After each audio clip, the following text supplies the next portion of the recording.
জানিয়ে দিব এই মুহূর্তে আমাদের হাতে এসেছে বাংলাদেশের গুরুত্বপূর্ণ আপডেট সংবাদের শিরোনাম। শুরুতেই থাকছে ব্যর্থ ইউনূস, হাসিনা প্রত্যর্পণ ইস্যুতে ঢাকায় ভারতীয় হাইকমিশন ঘেরাও, ক্ষুব্ধ দিল্লি। এবারে জানিয়ে দিব রাজাকার ইস্যুতে হেফাজতে ইসলামের বিবৃতি। এদিকে স্বরাষ্ট্র উপদেষ্টার গাড়ি আটকালো ছাত্র জনতা। আরও জানাবো হাসনাতের নির্বাচনী প্রচারণা থেকে সন্দেহভাজন 2 ব্যক্তি আটক, চলছে জিজ্ঞাসাবাদ। সবশেষে জানিয়ে দিব বেগম খালেদা জিয়ার উদ্দেশ্যে ফ্যাসিস্টের মতো কথা বলেছেন জামাত প্রার্থী, ক্ষমা চাইতে হবে। এতক্ষণ শুনছিলেন হাতে থাকা আপডেট সংবাদের শিরোনাম, এবারে বিস্তারিত।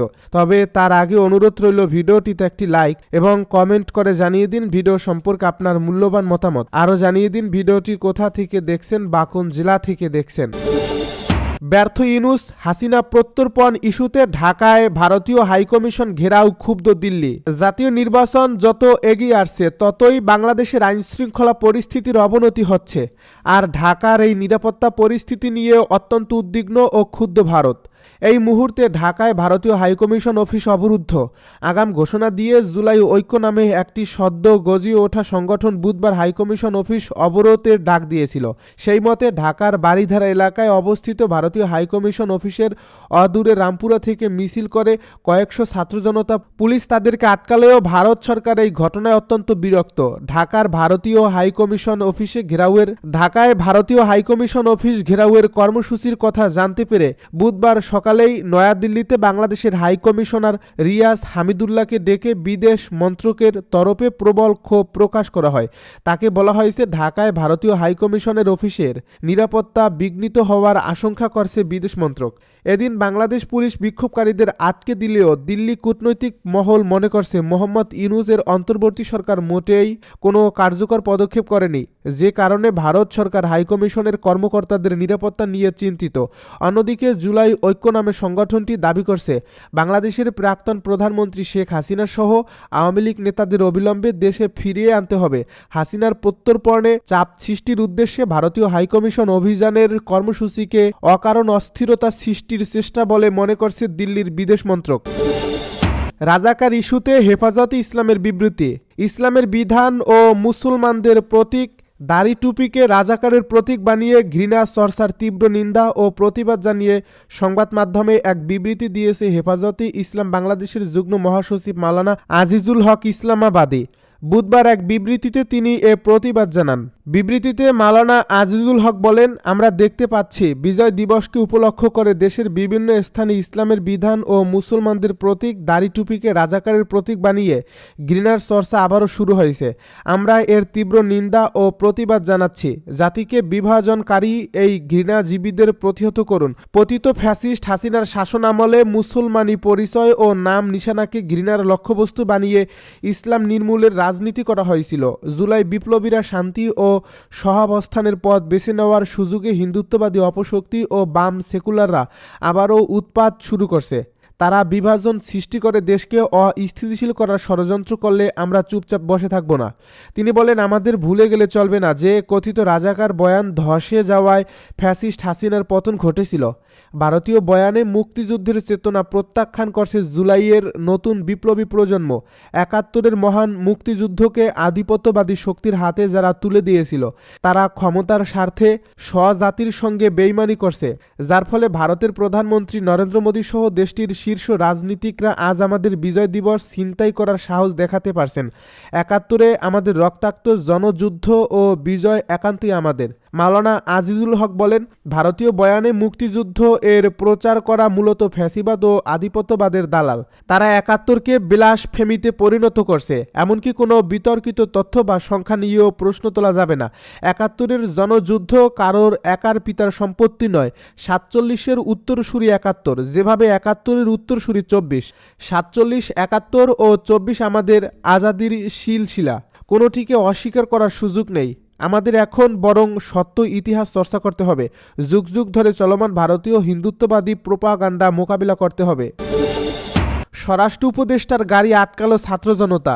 নারায়ণগঞ্জে অন্তর্বর্তী সরকারের স্বরাষ্ট্র উপদেষ্টা লেফটেন্যান্ট জেনারেল অবসরপ্রাপ্ত মোহাম্মদ জাহাঙ্গীর আলম চৌধুরীর গাড়ি আটকে রেখে অবরুদ্ধ করার ঘটনা ঘটেছে। বুধবার দুপুরে নারায়ণগঞ্জ শহরের বিকেএমই এর প্রধান কার্যালয়ের সামনে রাস্তায় তার গাড়ি আটকিয়ে অবরোধ করে ছাত্রশক্তি। বৈষম্য বিরোধী ছাত্র আন্দোলন, ছাত্রদল, এনসিপি ও ওয়ারিয়র্স অব জুলাইয়ের নেতাকর্মীরা। এ সময় তারা শরীফ ওসমান হাদিকে হত্যাচেষ্টার মূল আসামি গ্রেপ্তার সহ 7 দফা দাবি জানায়। পরে দাবি মেনে নেওয়ার আশ্বাস দিলে গাড়ির সামনে থেকে সরে যান তারা। খোঁজ নিয়ে জানা যায়, নারায়ণগঞ্জ শহরে বিকেএমএর পক্ষ থেকে জেলা পুলিশ ও শিল্প পুলিশ স্যারকে 6টি পুলিশ ভ্যান হস্তান্তর অনুষ্ঠানে প্রধান অতিথি হিসেবে উপস্থিত হয়েছিলেন স্বরাষ্ট্র উপদেষ্টা। সেখান থেকে যাওয়ার পথে এই ঘটনা ঘটে। এ সময় প্রায় আধা ঘন্টা অবরুদ্ধ ছিলেন তিনি। ছাত্র সংগঠনের নেতাকর্মীদের 7 দফা দাবির মধ্যে রয়েছে লুণ্ঠিত অস্ত্র উদ্ধার, আওয়ামী লীগের দোসরদের গ্রেপ্তার, সীমান্ত হত্যা বন্ধ, ওসমান হাদিকে গুলিবিদ্ধ করার ঘটনায় মূল আসামি গ্রেপ্তার ও আওয়ামী সন্ত্রাসীদের পুনর্বাসনের তদবিরের বাণিজ্য বন্ধ করা। পরে তাদের দাবি মেনে নিয়ে স্বরাষ্ট্র মন্ত্রণালয়ের উপদেষ্টা লেফটেন্যান্ট জেনারেল মোহাম্মদ জাহাঙ্গীর আলম চৌধুরী বলেন, ওসমান হাদি এখন সিঙ্গাপুরে চিকিৎসাধীন রয়েছেন। আপনারা সবাই তার জন্য বেশি বেশি দোয়া করবেন যেন সে দ্রুত সুস্থ হয়ে আমাদের মাঝে ফিরে আসেন। পাশাপাশি আপনারাও আরও যেসব দাবি জানিয়েছেন তা সবই যৌক্তিক, আমরা তা বাস্তবায়নে কাজ করব। হাসনাতের নির্বাচনী প্রচারণা থেকে সন্দেহভাজন 2 ব্যক্তি আটক, চলছে জিজ্ঞাসাবাদ। জাতীয় নাগরিক পার্টির মুখ্য সংগঠক দক্ষিণাঞ্চল হাসনাত আবদুল্লাহর নির্বাচনী প্রচারণা থেকে সন্দেহভাজন 2 ব্যক্তিকে শনাক্ত করছে পুলিশ। তাদের প্রাথমিক জিজ্ঞাসাবাদ করেছেন আইনশৃঙ্খলা রক্ষাকারী বাহিনীর সদস্যরা। পরে পরিচয় নিশ্চিত হয়ে তাদের ছেড়ে দেওয়া হয়। বুধবার বিকেলে কুমিল্লার দেবিদ্বার উপজেলায় এ ঘটনা ঘটে। জানা যায়, বুধবার বিকেল 3টার দিকে দেবিদ্বারে নির্বাচনী প্রচারণা শুরু করেন হাসনাত আবদুল্লাহ। এ সময় তার সঙ্গে নির্বাচনী প্রচারণায় অংশ নেওয়া 3 জনকে সন্দেহ করে পুলিশ। এক পর্যায়ে তাদের মধ্যে 2 জনকে আটক করে প্রাথমিক জিজ্ঞাসাবাদ করা হয়। সেখানে স্থানীয়দের সহায়তায় পরিচয় নিশ্চিত হয়ে তাদের ছেড়ে দেওয়া হয়। পুলিশ জানায়, হাসনাত আবদুল্লাহর নিরাপত্তা নিশ্চিতে পুলিশ তৎপর রয়েছে। 2 জন সন্দেহভাজনকে আটকের পর জিজ্ঞাসাবাদের মাধ্যমে তাদের পরিচয় নিশ্চিত হয়ে ছেড়ে দেওয়া হয়েছে। খালেদা জিয়ার উদ্দেশ্যে ফ্যাসিস্টের মতো কথা বলছেন জামায়াত প্রার্থী, ক্ষমা চাইতে হবে। জামায়াতে ইসলামীর প্রার্থী রেজাউল করিম তার বক্তব্যে বেগম খালেদা জিয়াকে উদ্দেশ্য করে ফ্যাসিস্টের মতো কথা বলছেন, এজন্য তার বক্তব্য প্রত্যাহার সহ তাকে ক্ষমা চাইতে হবে বলে মন্তব্য করেছেন লক্ষ্মীপুর 3 আসনের ধানের শীষের প্রার্থী ও বিএনপির যুগ্ম মহাসচিব শহীদউদ্দিন চৌধুরী আনি।